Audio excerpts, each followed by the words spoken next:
Porque se especulaba en una vivada, como las listas deben ser integradas el 50, no solo en la cantidad, sino en el orden, un varón o una mujer o un varón, depende del orden, que en listas encabezadas por mujeres hubiera especulaciones para bajarla y que pasara a quedar primero el hombre. Por eso fue redactado de esta manera, con lo cual el reemplazo es por género. Si uno se guía por esto, Santilli automáticamente pasaría a ser el primero y quedaría Karen Reichert en el segundo lugar. Pero hay un fallo de la Corte Suprema en una polémica que hubo en Neuquén diciendo no, en el caso de la lista es en el orden.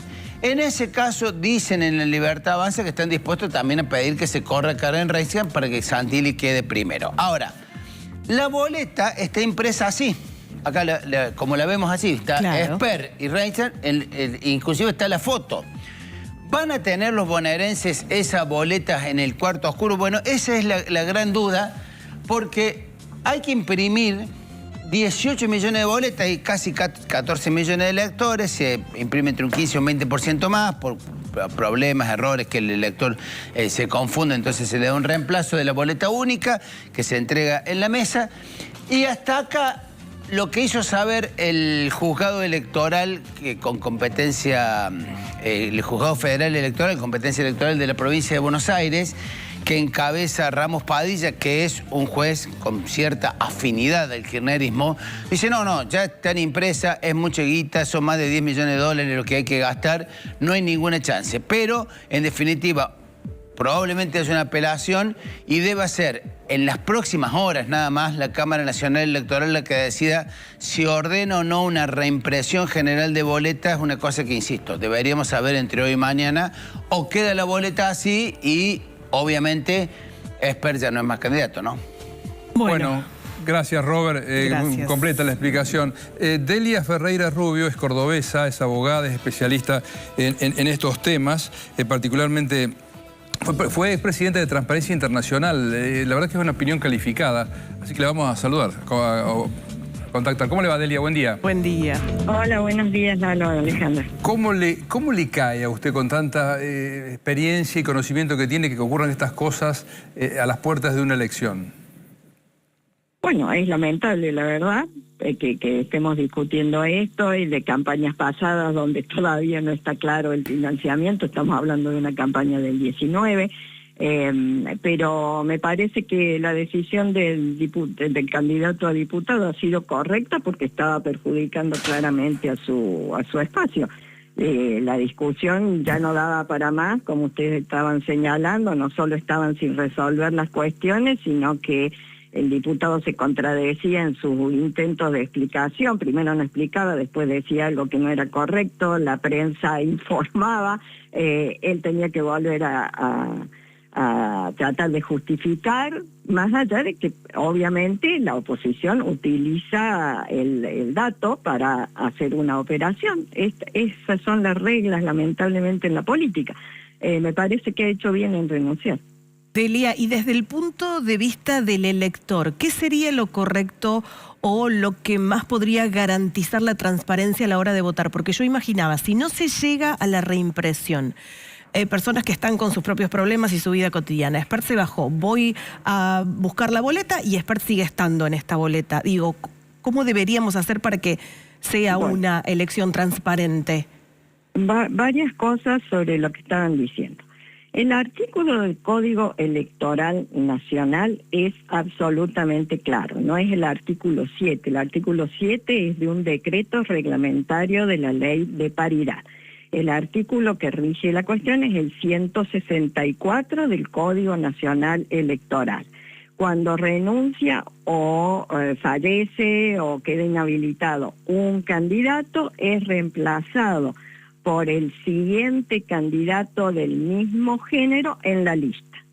Como las listas a partir del 17, de cuando se aprobó la ley de paridad, tienen que estar escalonadas, varón-mujer, varón-mujer, o si empieza por una mujer, mujer-varón, mujer-varón.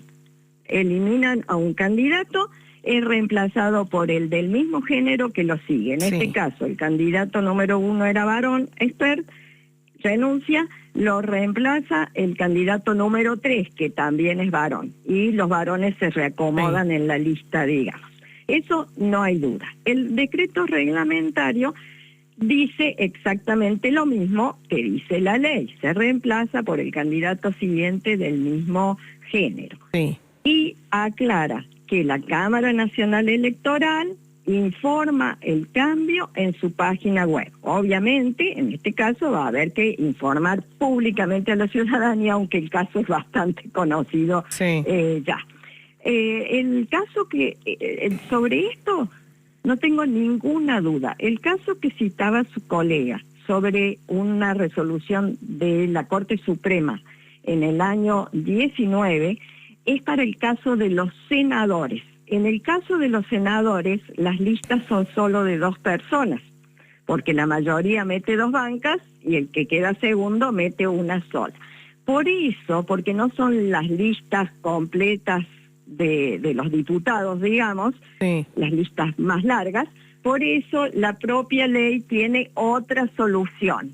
Y la Corte, en ese caso, hizo jugar un principio que no está en la ley, pero la Corte lo hace jugar, y en el Senado, cuando se discutió la ley de paridad de género, la miembro informante del dictamen usó el argumento que es más importante ser titular que ser suplente. Entonces, si la número 2 titular era mujer, aunque el número 1 muriera, que fue el caso, no lo reemplazaba el varón que era suplente, sino subía la candidata segunda. Pero eso es para los senadores. Caso distinto, resolución distinta. Bien. En este caso no hay ninguna duda.